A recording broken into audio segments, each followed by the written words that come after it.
अस्सलाम वालेकुम नाज़रीन, प्रोग्राम न्यूज़ मेकर्स के साथ मैं हूं आपकी मेज़बान ज़रिया आरिफ। ऑपोजिशन की दो बड़ी जमातों ने नून लीग और पीपल्स पार्टी इन्होंने ईद के बाद हुकूमत मुखालिफ तहरीक के लिए एक बार फिर से मुत्तहिद होने का फैसला किया है और इस बार इसे जॉइंट एक्शन कमेटी का नाम दिया गया है।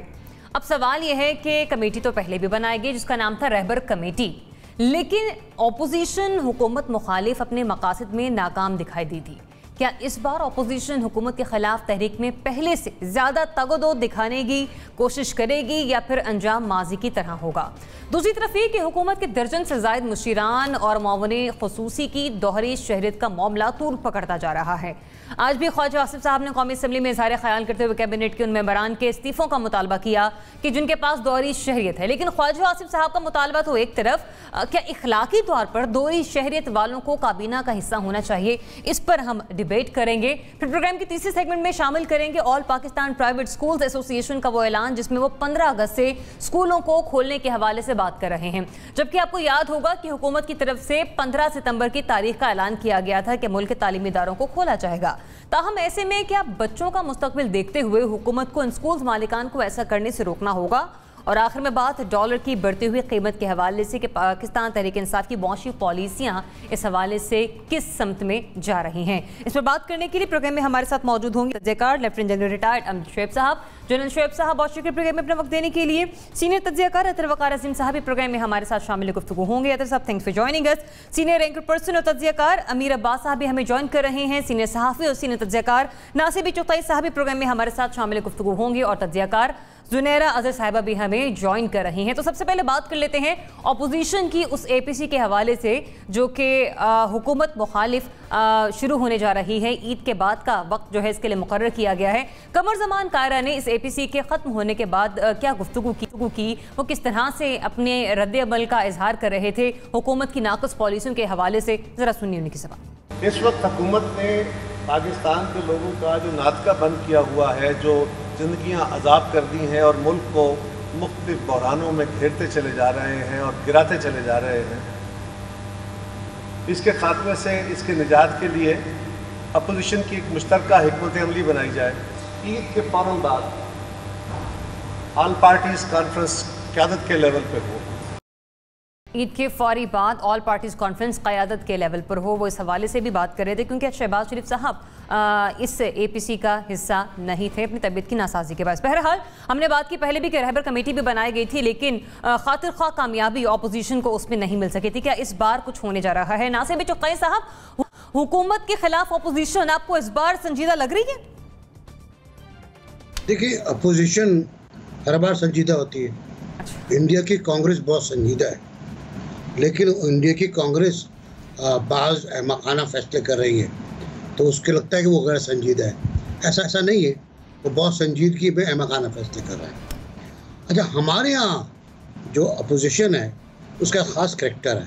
अगर आप पूरी तारीख़ देखिए तो एक ख़ास करैक्टर है, वो है टू अपोज, और यही किरदार होता है अपोजिशन के हर जगह पर। तो यहाँ अगर ये अपोज नहीं करेंगे तो आप एक पार्टी सिस्टम की तरफ चले जाएंगे जो कहीं भी किसी भी डेमोक्रेसी में गवारा नहीं है। 3 पार्टी सिस्टम तो गवारा है, 4 पार्टी सिस्टम भी गवारा है, 9 पार्टियों के तहत भी हमारे हो चुका है, तो वो तो गवारा है, लेकिन एक पार्टी सिस्टम कहीं पर डेमोक्रेटिक नहीं होता। तो अब ये ज़ाहिर प्रेशर डालेंगे, अपोजिशन इनका काम प्रेशर डालना है, दबाव में रखना है हुकूमत को बता देना है, कभी कभी ब्लैकमेल भी करना है, कभी नैब के बारे में थप्पड़ मार देना है, कभी किसी और हवाले से चपत मार देना है, कभी कलभूषण के बारे में इशू को उठाना है। तो इश्यूज़ तो हैं और इश्यूज इतने हैं कि हम गिनते गिनते थक जाएंगे और वो पूरे नहीं होंगे आपके पूरे 45 मिनट्स के प्रोग्राम में। तो इन इश्यूज़ को किस तरह ये इस्तेमाल करते हैं, किस बेहतरी के साथ, संजीदगी की जहाँ ताल्लुक़ है, तो ये बिल्कुल प्रेशर डालने में संजीदा है, हुकूमत को परेशान करने में संजीदा है, लेकिन मुझे नहीं लगता कि ये हुकूमत को तब्दील करने में भी संजीदा है। इसके फार्मूले पर कोई इत्तफाक राय भी नहीं है और ग़ालिबन इस पर कोई डिस्कस भी नहीं हुआ है। डिस्कस यही हुआ है कि महंगाई है, ब्लैकमेलिंग है, स्मगलिंग है, कि इलेक्ट्रिक है, और पंजाब और बलूचिस्तान के इलाकों में बिजली के मसाइल हैं, पानी के मसाइल हैं, एजुकेशन के मसाइल हैं, वगैरह वगैरह, जो इनके दौर में भी थे और उससे पहले दौर में भी थे। आज सुप्रीम कोर्ट का जो फैसला है, 73 साल से एक ही करप्शन का मामला चल रहा है, इंसानी हुकूक सलब हो चुके हैं, बुनियादी हुकूक दस्तयाब नहीं है, बिल्कुल वही सूरत हाल है। तो अगर इस प्रेशर से कोई बेहतरी आती है गवर्नमेंट में तो बहुत अच्छी बात है, और संजीदा बहुत है लेकिन हुकूमत हटाने में नहीं। ठीक है, संजीदगी बहुत है लेकिन सिर्फ एक प्रेशर की हद तक डालने के लिए। अतर साहब, ख्वाजा साद रफीक साहब ने कहा कि हुकूमत ने खुद अपने खिलाफ तहरीक शुरू की है, मतलब हुकूमत ने खुद से मौका फ्राहम किया अपोजिशन को। तो जब मौका मिल गया इस अपोजिशन को तो फिर संजीदगी आपको नजर आती है इसकी?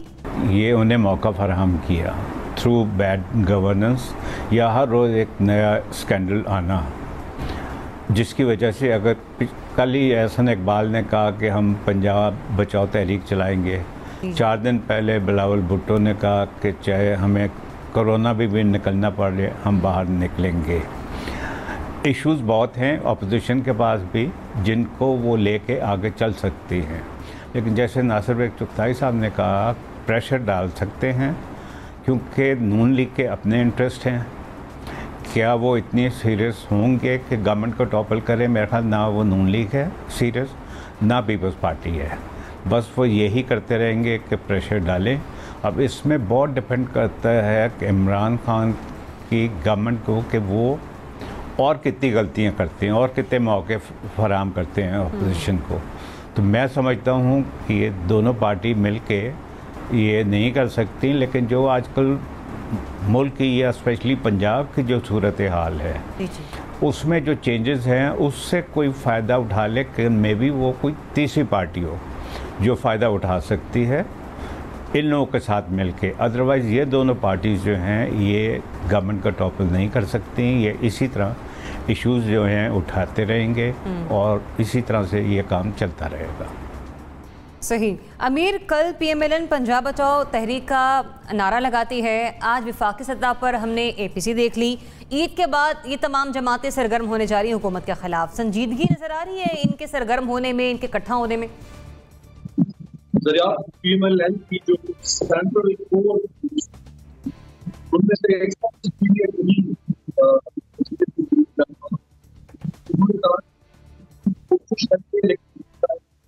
एक मंतकी एपीसी के ऊपर ना पहुंच सकें और हम खुद पहुंचेंगे नहीं। यानी उनके कहने का मकसद ये था कि अगर हम एक ऑल पार्टीज कॉन्फ्रेंस मुनक्किद करें, उसमें हम फैसले करें, तो फिर हम अपने वोटर्स, अपने फॉलोअर्स, यानी जो ऑपोजिशन के वोटर्स या फॉलोअर्स हैं, हम उनकी तवक्कुआत को बढ़ा देंगे। जबकि अभी ये हालात है कि हम उनकी तवक्कुआत पर पूरा नहीं उतर सकते, और तवक्कुआत से मुराद है कि अभी हम हुकूमत गिरा नहीं सकते क्योंकि हमारे पास जो है वो नंबर्स नहीं है नेशनल असेंबली के अंदर। लिहाजा ये जो अभी एक्सरसाइज आप देख रहे हैं, ये एक्सरसाइज सिर्फ और सिर्फ इस हद तक है कि इसमें वो इंटैक्ट रखना चाहते हैं ऑपोजिशन को, वो इंटैक्ट रखना चाहते हैं अपने वोटर्स को, क्योंकि ऑपोजिशन का काम है वॉच डॉग का। ऑपोजिशन को कहा जाता है गवर्नमेंट इन वेटिंग। तो वो सिर्फ एक एक्सरसाइज कर रहे हैं, जबकि वो कुछ करेंगे नहीं अगले 1-1.5 साल तक। अनटिल अनलेस इमरान खान साहब जो आखिरी शाख जिस पर बैठे हैं, जो बाकी सारी शाखें उन्होंने खुद कुल्हाड़े मार मार के तोड़ी हैं, जिस आखिरी शाख पर वो बैठे हैं, अगर वो शाख भी वो ना काट दें तो तब तक ऑपोजिशन कहीं नहीं जाती। अब एक और इसमें पहलू ये है जरा कि मुस्लिम लीग नून अगर बाहर निकलती है तो समझ में आता है, क्योंकि मुस्लिम लीग नून इस वक्त किसी भी एडमिनिस्ट्रेटिव यूनिट का हिस्सा नहीं है। लिहाजा वो तो कह सकती है कि कहीं पर भी गुड गवर्नेंस नहीं है पाकिस्तान में, लिहाजा बाहर निकलो। पीपल्स पार्टी क्यों बाहर निकल रही है भाई? 12 साल से आपकी सिंध में हुकूमत है अनइंटरप्टेड कंसेक्यूटिव, और आपके पास एक पूरा एडमिनिस्ट्रेटिव यूनिट है।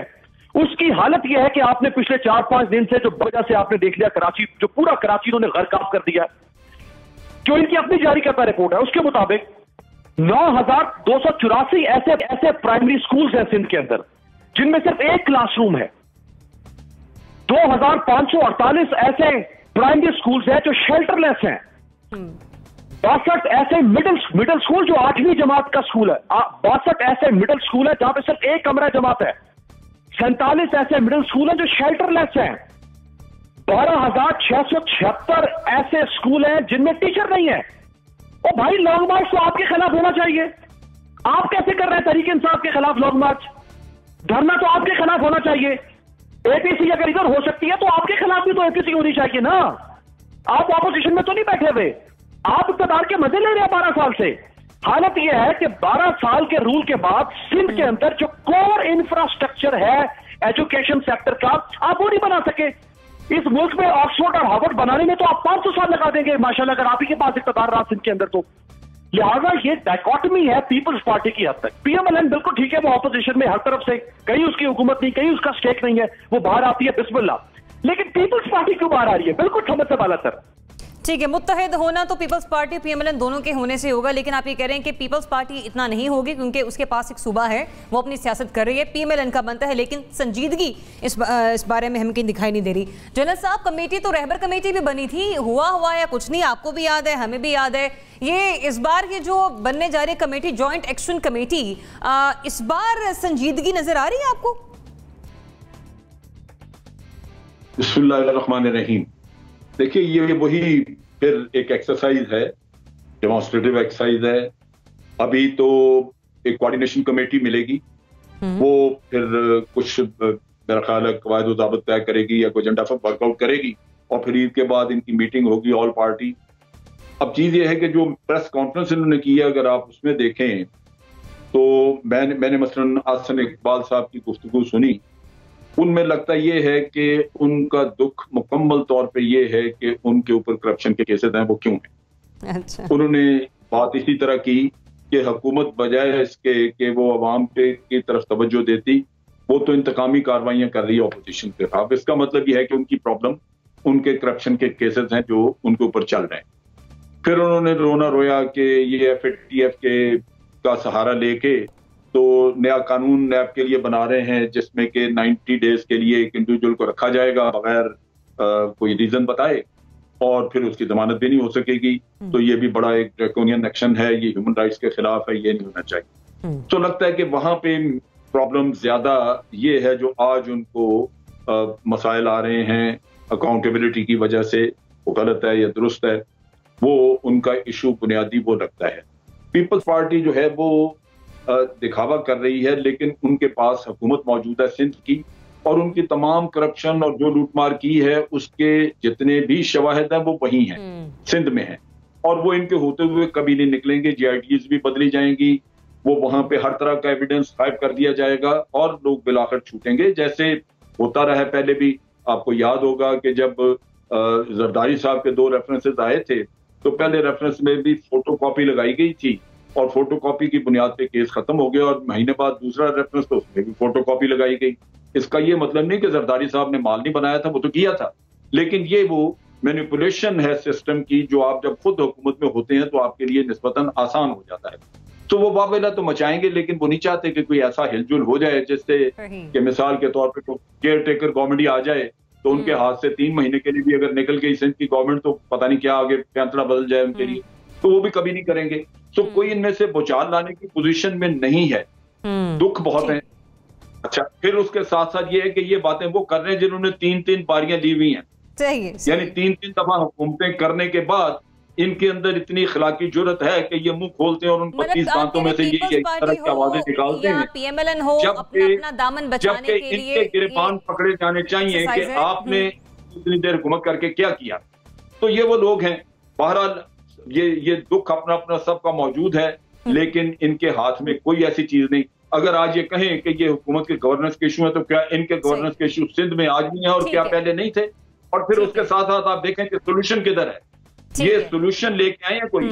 मुझे उम्मीद तब हो कि अगर ये बताएं कि जनाब आज इस दलदल में आप फंसे हैं, ये हमारे पास ठीक है, मसाइल के हवाले से शोर मचा रहे, लेकिन मसाइल का हल लेकर सामने आने के हवाले से कोई तजवीज इनके पास नहीं है। जुनेरा जी। सुनेरा, मुझे तो यूँ लगता है जिस तरह जितनी भी पॉलिटिकल पार्टीज़ हैं इस वक्त पाकिस्तान में, PTI, पीपल्स पार्टी, नून लीग, सारे इस कंपटीशन में हैं कि लेट्स प्रूव के कौन सबसे ज़्यादा नालायक है। गवर्नमेंट से स्टार्ट ले लेते हैं। गवर्नमेंट में इस वक्त इतने ब्लंडर्स हो रहे हैं, इस वक्त ऐसी ऐसी चीज़ें हैं कि अगर सीरियस हो कोई पॉलिटिकल पार्टी ऑपोजिशन की, जिसमें फजलुर रहमान भी आते हैं, नून लीग भी आती है, तो रोज़ वो इशू बेस्ड पॉलिटिक्स कर रहे हों जो कि हमें नज़र नहीं आती। एक छोटी सी एग्जांपल कोट कर देती हूँ कि अभी रिंग रोड का इशू लेके जो कुछ यहाँ पे हुआ है, 6 दिन के अंदर 48 आवर्स के अंदर एक कमिश्नर को अपॉइंट करके ख़ुद उन्हें बुला के अपॉइंट किया गया और उसके बाद उन्हीं के ऊपर कुछ इल्ज़ामात लगा के उन्हें सैक कर दिया गया। तो अगर इशू बेस्ड पॉलिटिक्स करनी हो नून लीग ने तो इश्यूज़ बहुत हैं, लेकिन इशू वो उठाना ही नहीं चाहते इस वक्त। क्यों नहीं उठाना चाहते? बिकॉज एक तो आप देखिए उनकी टॉप लीडरशिप खामोश है बिल्कुल। शहबाज शरीफ भी खामोश हैं, मरियम भी खामोश हैं। दे आर मोर इंटरेस्टेड कि उनके केसेस का क्या बनता है, उनको क्लीन चिट मिल जाए फॉर फ्यूचर 2023 के लिए, दैट्स इट। और वो किसी चीज़ में इंटरेस्टेड नहीं है। पीपल्स पार्टी सिर्फ ऑप्टिक्स के लिए कॉस्मेटिक प्लेग्राउंड्स आपको दिखाती रहती है। उनके पास गवर्नमेंट है, they have the complete writ in the Sindh. वो अपनी करप्शन जारी भी रखे हुए हैं, अपनी करप्शन को छुपा भी रहे हैं। वो सिर्फ लोगों को दिखाने के लिए एक शोर मचाते रहते हैं और उसमें भी अब वो फेल हो गए हैं।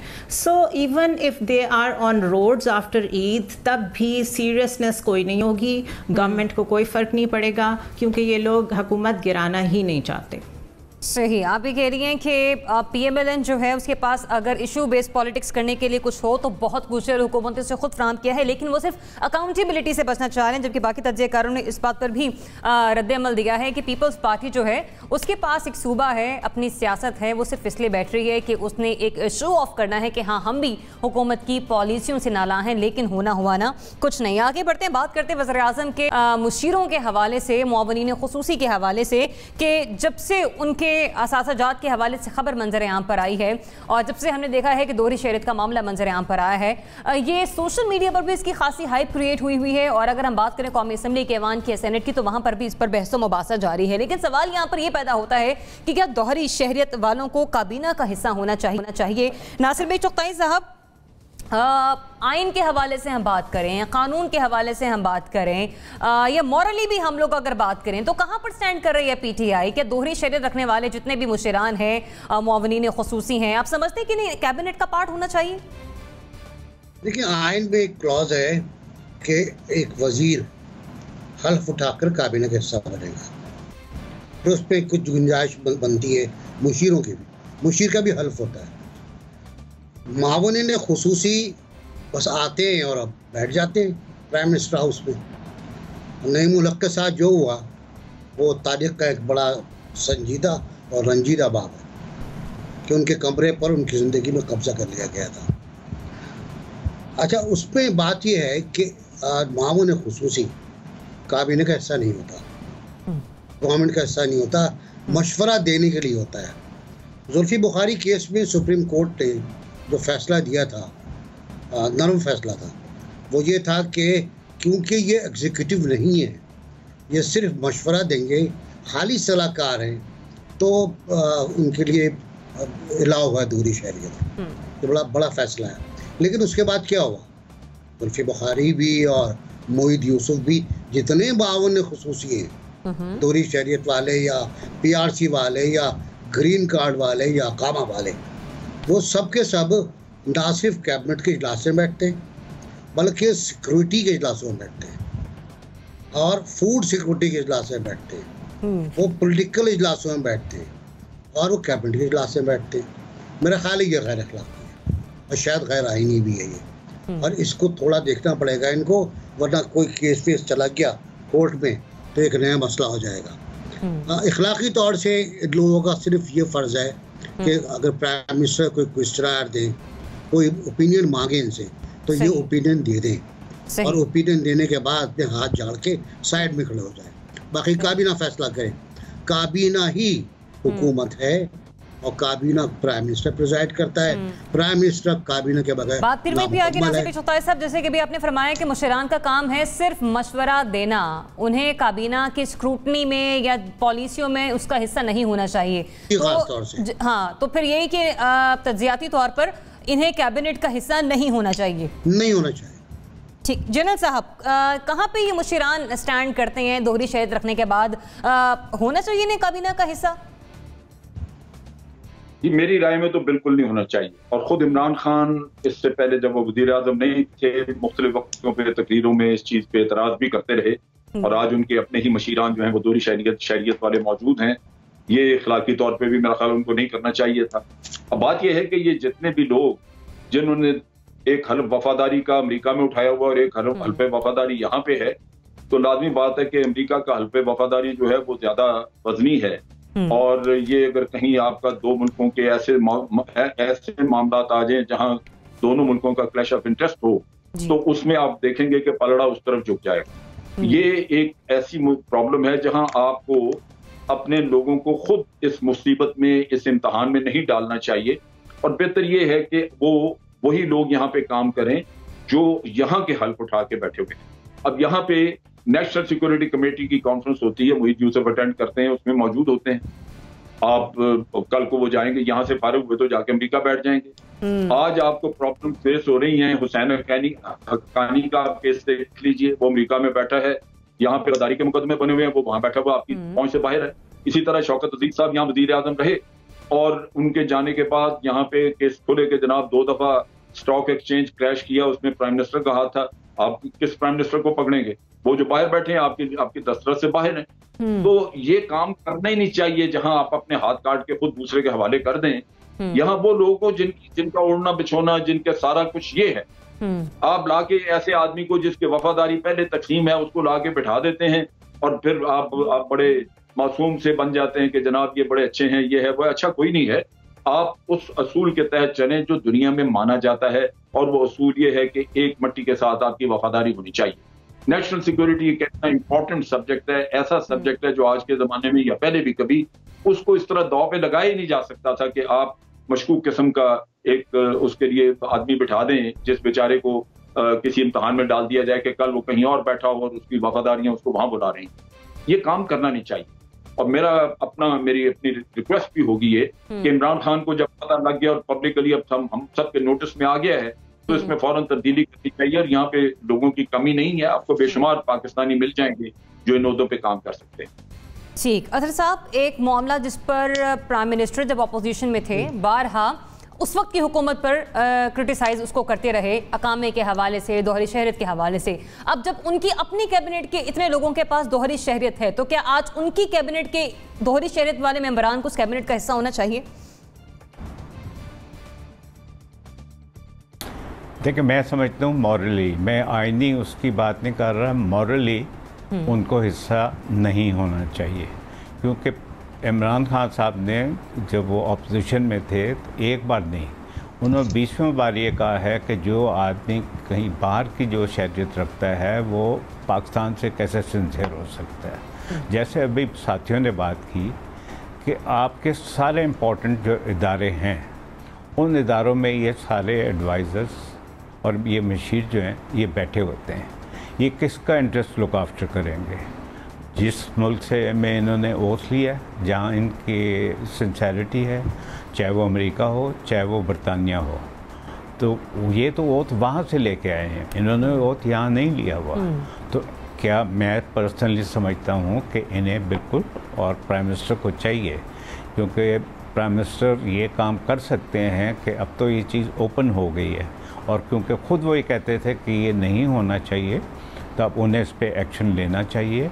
क्योंकि ये लोग जो हैं मुल्क के लिए ख़तरा भी हो सकते हैं, क्योंकि जिन इदारों में ये बैठते हैं हर चीज़ वहाँ मुल्क की डिस्कस होती है, तो इन्हें अपनी लॉयल्टीज़ क्या पाकिस्तान में शो करनी होंगी या वहाँ जहाँ के ये शहरी हैं। तो मैं पर्सनली समझता हूँ कि इन्हें कैबिनेट में बिल्कुल नहीं होना चाहिए और बिल्कुल नहीं बैठना चाहिए। इखलाकी तौर पर ये जवाज़ हो चुके हैं, चाहे मुशीरान हो या मामूलीन ख़ुसूसी हो, उन्हें कैबिनेट का हिस्सा नहीं होना चाहिए। अमीर, मैं आपकी तरफ भी आती हूँ इसी तज्ज़िये के साथ, और लॉ के हवाले से भी बात करेंगे कि कानूनी हैसियत ये क्या रखते हैं। अमीर, हम बात करें यहाँ पर दोहरी शहरियत के हवाले से, चाहे वो मामूलीन ख़ुसूसी की हो या मुशीरान की हो, क्या कहते हैं आप, इनको बैठना चाहिए उस कैबिनेट में जहां पर ये सिर्फ अपना मशवरा दे सकते हैं, और अगर इन पर तो ऐसा कोई लॉ भी नहीं सामने आ रहा है अनटिल अनलेस वो मिनिस्टर ना हो कि वो या तो वहां की दोहरी शहरियत रखें या फिर कैबिनेट का हिस्सा हो, तो फिर बनता है इन पर कि ये कैबिनेट का हिस्सा हो?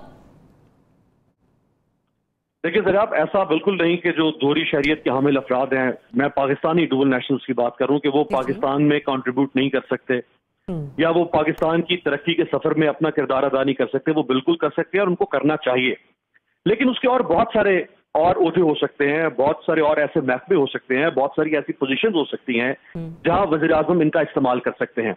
लेकिन अगर आप कैबिनेट की बात करते हैं तो कैबिनेट के अंदर इनकी किसी किस्म की गुंजाइश नहीं होनी चाहिए।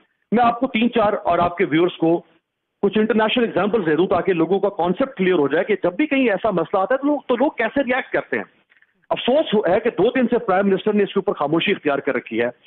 अमेरिका के एक बहुत नामवर सेनेटर टेड क्रूज पैदा हुए थे कनाडा के शहर अल्बर्टा में, और कनाडा में पैदा होने की वजह से उनको कैनेडियन नेशनैलिटी मिल गई, जबकि उनकी वालदा उस वक्त अमेरिकन नेशनल थी, तो माँ की तरफ से उनको अमेरिकन नेशनैलिटी मिल गई।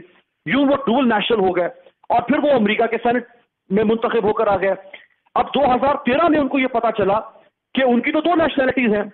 जैसी ही खबर सामने आई, शोर मच गया अमेरिका के अंदर।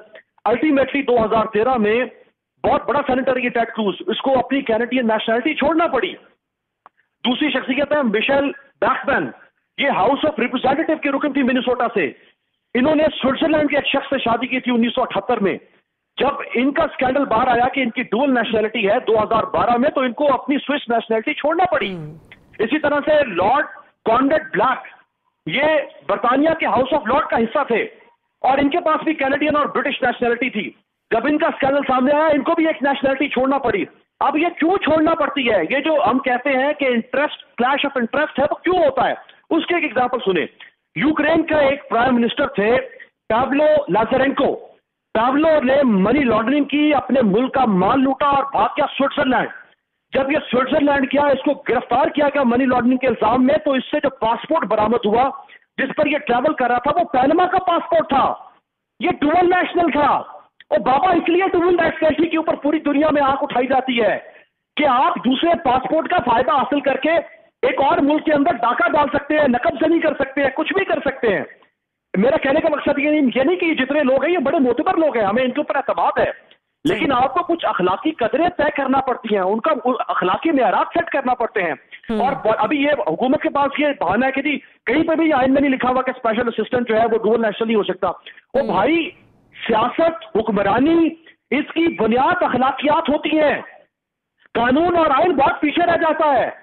अगर अखलाकी कदरें गिरा दी जाए, मस्मार कर दी जाए किसी भी रियासत में, हुक्मरानी में, तो वो ढांचा है, वो मुर्दा है, वो जिंदगी नहीं है। एक मुहस्सिब मुआशरे के अंदर आपको अखलाकियात को कहीं ना कहीं जगह देना पड़ती है। तो अखलाकियात का तकाजा ये है कि आप इन तमाम लोगों से खिदमत लें पाकिस्तान में। ये बहुत अच्छे लोग होंगे, बहुत बड़े काम कर सकते हैं, लेकिन जरूरी नहीं है कि वो कैबिनेट ही हो, लेकिन कैबिनेट में इनको खुदारा मत बिठाएं। सही। ज़ुनैरा, मॉरल वैल्यूज के बारे में प्राइम मिनिस्टर माजी में बहुत बात करते रहे हैं, बहुत दफा उन्होंने जिक्र किया है। आज पीटीआई के लिए मॉरल वैल्यूज कहाँ है इस दौरी शरीयत के हवाले से? इन्हें कैबिनेट का हिस्सा होना चाहिए?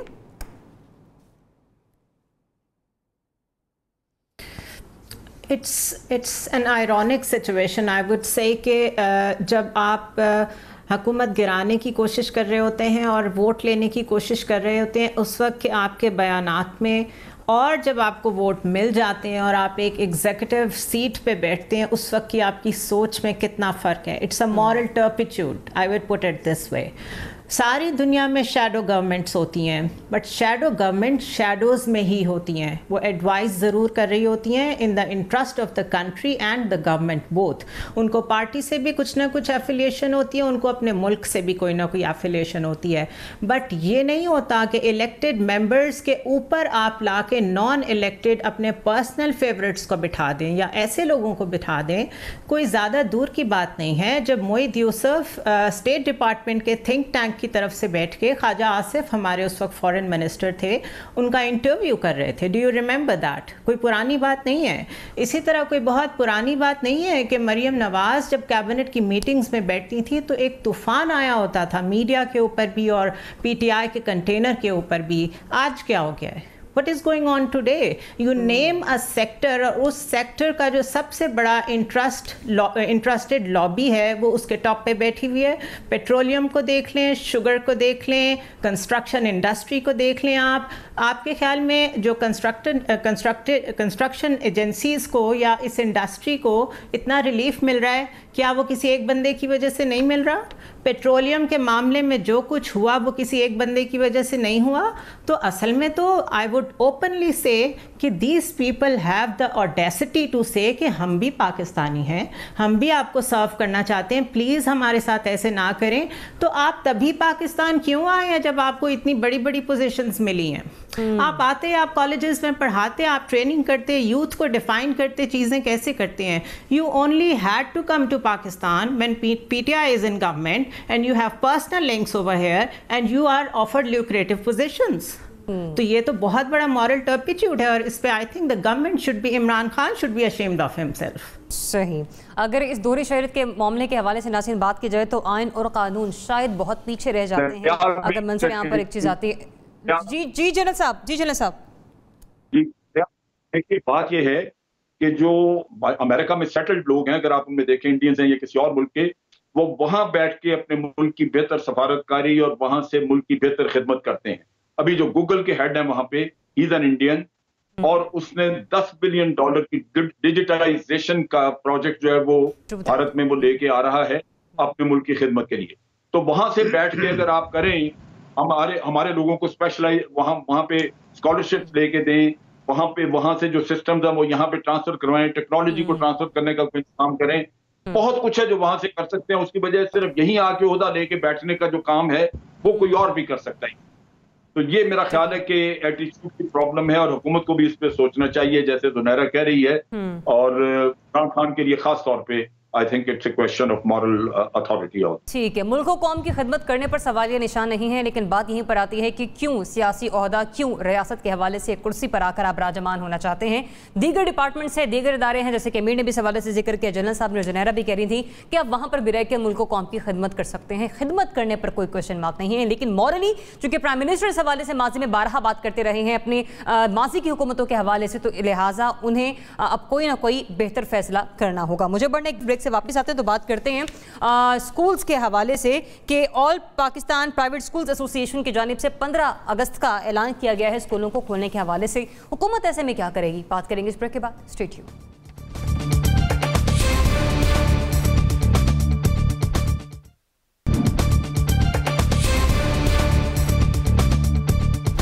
Welcome back. नाज़रीन, आज all Pakistan private schools association की जानिब से एक फैसला सामने आता है जिसमें वो ये कह रहे हैं कि हम 15 अगस्त से स्कूलों को खोलेंगे.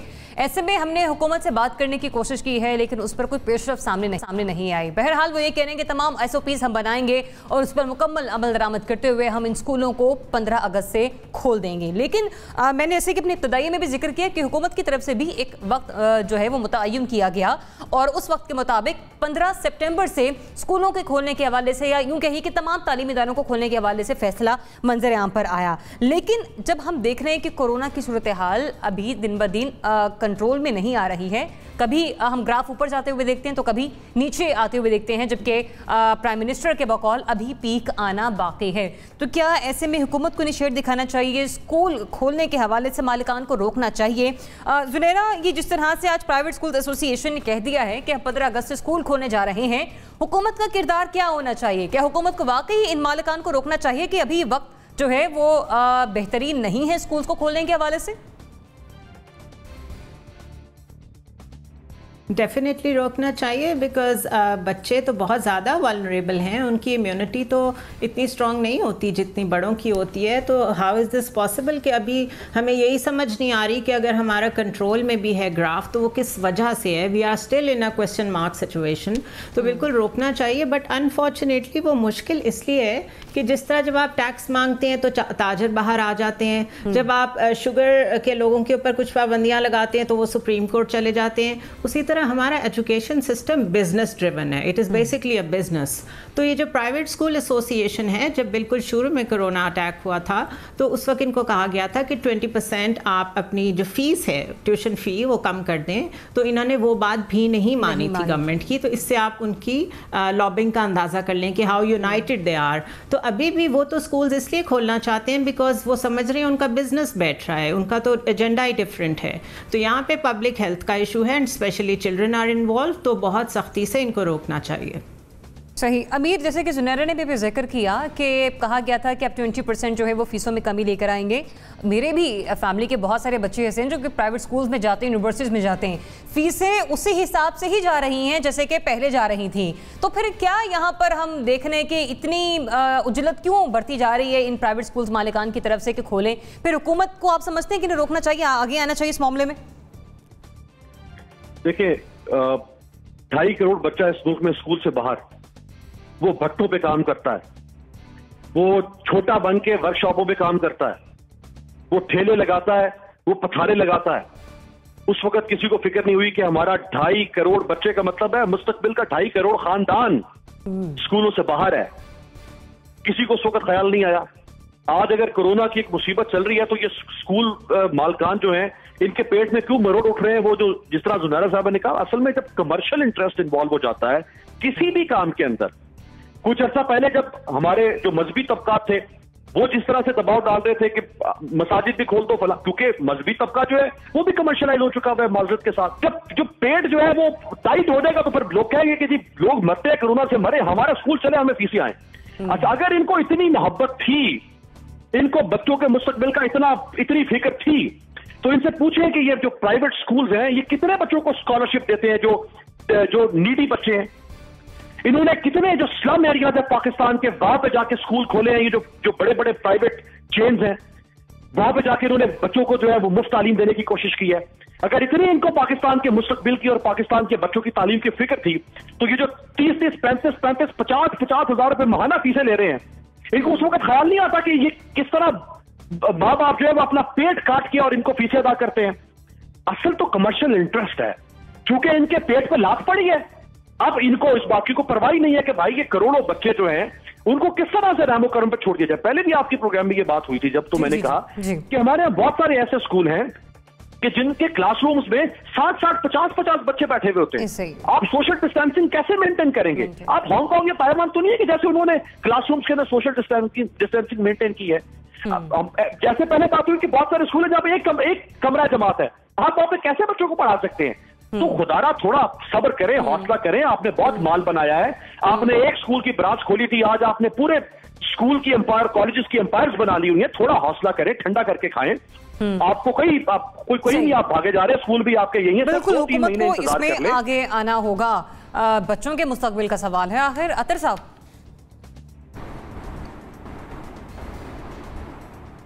जी मैं जैसे अमीर ने बात की कि यहाँ उन्हें कोई इंटरेस्ट नहीं है बच्चों से कि उनकी एजुकेशन जो है उसका हर्ज हो रहा है, उनका पर्सनल इंटरेस्ट है and that is only their business.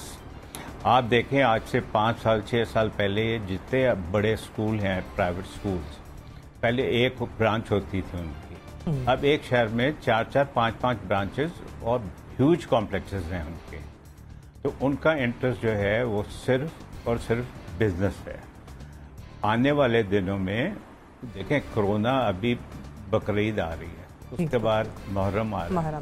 अभी तक क्लैरिटी हमें नहीं मिल रही कि कोरोना के केसेस जो हैं वो टेस्टिंग की वजह से कम हो रहे हैं या जो उसके दूसरे फैक्टर्स हैं। जैसे कल डॉक्टर जफर मिर्जा साहब ने कहा कि इसमें टेस्टिंग के अलावा 4-5 और फैक्टर्स हैं जिन्हें हमें देखना चाहिए, जिसकी वजह से ये मर्ज जो है बज़ाहिर लग रहा है कि कम हो रहा है। और स्कूल के बच्चों को तो वैसे ही इससे बिल्कुल हमें दूर रखना चाहिए। और मैं समझता हूँ कि जो प्राइवेट स्कूल ओनर्स जो बात कर रहे हैं, गवर्नमेंट को अपनी रेट दिखानी चाहिए और बहुत स्ट्रिक्टली, जैसा गवर्नमेंट ने फैसला किया है कि सितंबर में खुलेंगे, सितंबर में ही खुलने चाहिए, किसी की ब्लैकमेलिंग में नहीं आना चाहिए उनकी, बिकॉज उनका जो काम है वो है दैट इज़ देयर बिजनेस, ना कि वो बच्चे। तो गवर्नमेंट जो है इसमें बिल्कुल स्ट्रिक्ट अपना स्टांस ले और वो कहे कि नहीं जी स्कूल तो सितंबर में खुलेंगे, वो भी अगर हालात बेहतर होते हैं तो। सही। एनबीसी अतर साहब ने कहा कि गवर्नमेंट को अपनी रेट कायम करना होगी, तो रोकना चाहिए मालिकान को। देखिए जी, बात यह है कि मैं पहले भी अर्ज किया था कि ये लालच है, ये हवस है। 1 घंटे का ऑनलाइन लेक्चर आज है और फीस ले रहे हैं पूरे सेमेस्टर की 2.5 लाख रुपए, और उसके बाद भी उनको क्यों क्लास अटेंड करानी है तो उसके पैसे वो अलग लेते हैं, तो जाहिर वो आमदनी कम हो रही है उनकी। ये बिल्कुल एक क्लास है। ये inter city bus service, inter provincial bus service, हमारे पेट्रोल पंप के मालकान जो मिलावट करते हैं, हमारे दुकानदार जो दुगना सौदा भेजते हैं दुगनी कीमतों पर, ये सब की ज़हनियत एक ही है। स्कूल वाला हो या बड़े शॉपिंग मॉल वाला हो या इंटर सिटी बस वाला हो, ये सब पैसा कमाने के चक्कर में होते हैं। देखिए, बकरीद का अभी फॉल आउट आना है, बिल्कुल मुहर्रम आ रहा है, बकरीद का जो फॉल आउट आएगा, अल्लाह ना करे आए, वो अल्लाह ना करे, तो वो मुहर्रम तक जाएगा, और उसके बाद जो 10 दिन है हमारे, और उसके बाद मजीद कई दिन, उसके बाद क्या होता है वो भी देखना है। तो गवर्नमेंट ने तो अनाउंसमेंट ये किया है कि वो 15 का जायजा लेगी, 15 अगस्त का, और उस वाक़यात का जायजा लेगी। अगर वहाँ कुछ मसला होता है तो फिर वो आगे बढ़ा देंगे। नहीं खोलना चाहिए उसके बावजूद, मेरा अपना ख्याल ये है, क्योंकि देखिए इनको इंटरेस्ट बच्चों से नहीं है। अमीर ने सही कहा, कितनी स्कॉलरशिप दी है भाई, कितने बच्चे इनकी जाके हार्वर्ड में पढ़ रहे हैं इस वक्त, कितने बच्चों ने टॉप किया है, सब पीले स्कूलों के बच्चे हैं ये, जो बेचारे उनकी टीवी चप्पल में जाया करते थे। अब बताओ मैं, अब कोरोना की जो सूरत हाल है, हमारे मुशीर सेहत कह रहे हैं हम पीक गुजार चुके। यास्मीन राजदा साहब ने कहा था कि हमारा पीक जून में खत्म हो गया, उन्होंने कंफर्म किया है हम पीक गुजार चुके। और 90,000 से अबव कराची में, पाकिस्तान सिंध में रिकवर हो चुके हैं, और 60,000 से अबव पंजाब में रिकवर हो चुके हैं। तो बचे कितने हमारे पास पेशेंट? मतलब मुख्तसरी अगर हम ये कहें कि सिचुएशन अभी भी क्लियर नहीं हुई है, लिहाजा हमें इस किस्म के फैसले की तरफ अभी नहीं जाना चाहिए। कतई क्लियर नहीं है अभी, सही। और हमें ये भी पता नहीं कि जो हमारे पास फिगर्स आ रहे हैं वो एक्चुअल हैं भी, मुसद्दिका हैं। बिल्कुल जनरल साहब, देखिए बात यह है कि हुकूमत पाकिस्तान ने जो फैसला किया वो सारे मुल्क को कबूल होना चाहिए और सारे मुल्क को एक साथ उस पर चलना चाहिए। उनके पास सारे कवायद मौजूद हैं, मुल्क के हालात पूरी तरह मौजूद हैं। अगर किसी का बिजनेस नुकसान है तो जो कोरोना की वजह से तो पूरे मुल्क में तमाम बिजनेस इस वक्त जो है वो सफर कर रहे हैं। ये तो नहीं है कि सिर्फ ये एजुकेशन वालों का मसला आ गया।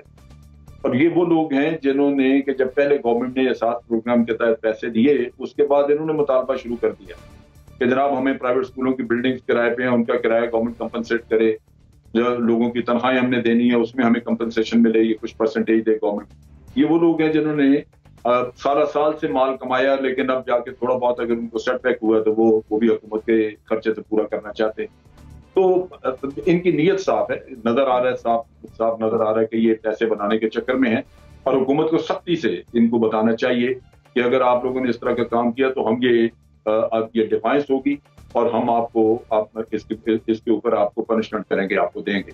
इनके स्कूलों के मालिकान वगैरह जो है उनको पकड़ लेना चाहिए अगर कोई इस तरह की सूरत हाल हो। वरना तो ये सबका फर्ज है कि जो हुकूमत ने बताया है, जिस तरह पॉलिसी दी है, उसके मुताबिक 15 सितंबर तक हम अमन से बैठे रहें और मुल्क में बिला वजह ऐसा इंतशार पैदा न करें।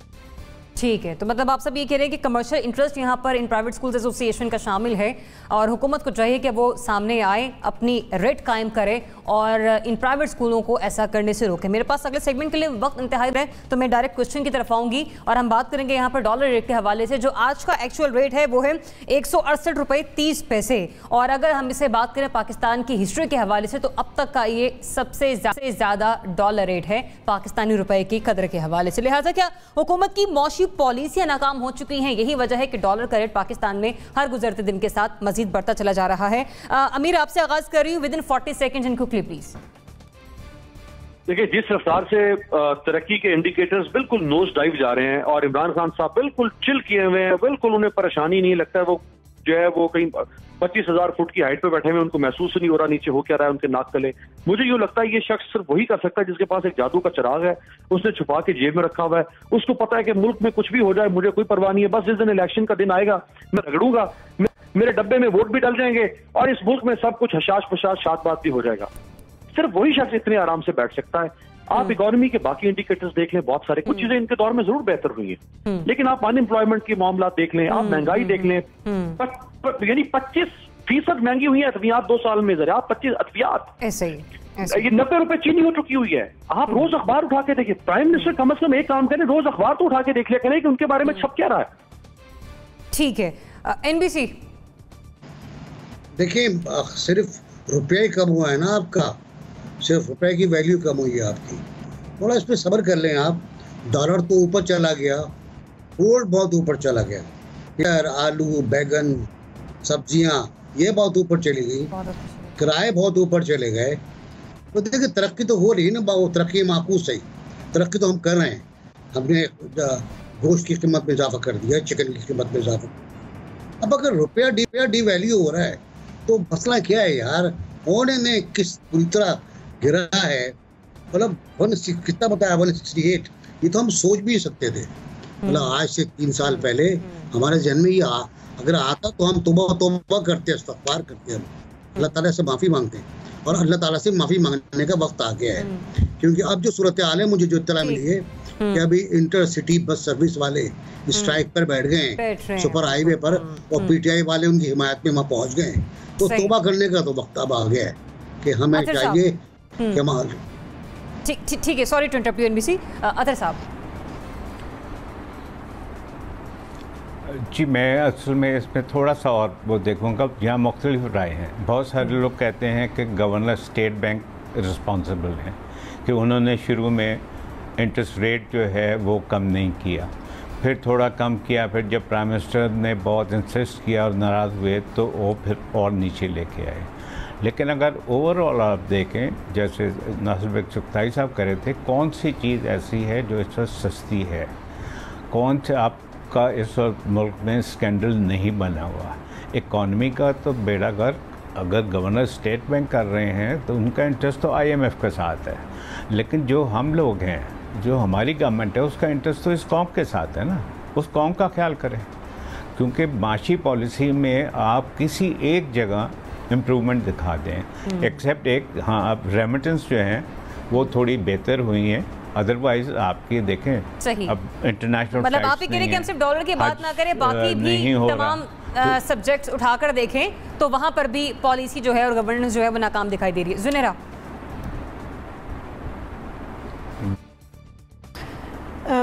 मेरे ख्याल में with Hafeez Shaikh, tried and tested technocrat, आपके फाइनेंसेस को अगर देख रहे हो और स्टेट बैंक के ऊपर भी वो शख्सियत बैठी हो जो अभी इजिप्ट के ऊपर इसी पोजीशन पे सर्व करके आई, और इजिप्ट की इकॉनमी का जो हाल हुआ है वी ऑल नो दैट, तो उसके बाद what are we talking about? It's very obvious कि ये तो कल शायद इससे भी ज़्यादा बढ़ जाए, और हमें कोई हैरान होने की ज़रूरत नहीं है मेरे ख्याल है, क्योंकि इमरान खान सेटिस्फाइड हैं, उन्होंने शायद कोई कमिटमेंट की हुई है कहीं, तो फिर चीज़ें तो ऐसे ही चलेंगी। सही। जनरल साहब, देखिए, आपका सवाल है कि क्या हुकूमत की माशी पॉलिसियां नाकाम हो चुकी, और इसी सवाल के लिए एक सिंपल जवाब कि माशी पॉलिसियां है ही नहीं। कोई माशी पॉलिसी मेरी नजर में कोई नहीं गुजरी। हम हालात के रहमो करम पे हैं या IMF के रहमो करम पे। जो बाहर से IMF ने कह दिया, कंडीशंस लगाई, हम उसको पूरा करने के चक्कर में हैं। बाकी जैसे जैसे आप देख रहे हैं, कोरोना का इशू आ गया, कहीं कहीं चीनी का इशू आ गया, कहीं आटे के मसले आ गए, तो हम उनको निपटाने के चक्कर में हैं। अदरवाइज कोई पॉलिसी है ही नहीं जिसका रोना रोया जाए कि ये नाकाम हो गई या कामयाब हो गई। सही। आप ये कह रहे हैं कि हुकूमत ने 2 साल में किसी भी किस्म की मौशी पॉलिसी इंट्रोड्यूस नहीं करवाई, लिहाजा नाकामी के हवाले से क्वेश्चन मार्क नहीं है, लेकिन मुतफ़िका तज्ज़िया ये है कि हाँ, ये मौशी पॉलिसियाँ नाकाम हुई हैं। इजाज़त दीजिए, अल्लाह हाफ़िज़।